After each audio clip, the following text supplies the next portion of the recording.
Any tips on either attaching dollars and cents to this, or at least making this more relatable when you go to kind of pitch this to other people? What I thought about doing, and I'm open to everyone's opinion about this, is to do a little bit of the bait. If you, let's say you're predicting voluntary turnover and that's the story you're telling.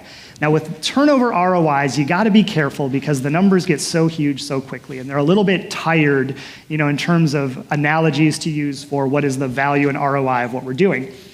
At the same time, what you could do is say, you could add up the salaries of the people involved that you're making turnover predictions on, and you could sort of position it as, we are 5% smarter about what's going to happen to $80 million of, you would say maybe human resources in the organization, right? You kind of say, we're paying these people, we've invested this much in their time and in their careers here, we can now cover 5% of it more intelligently.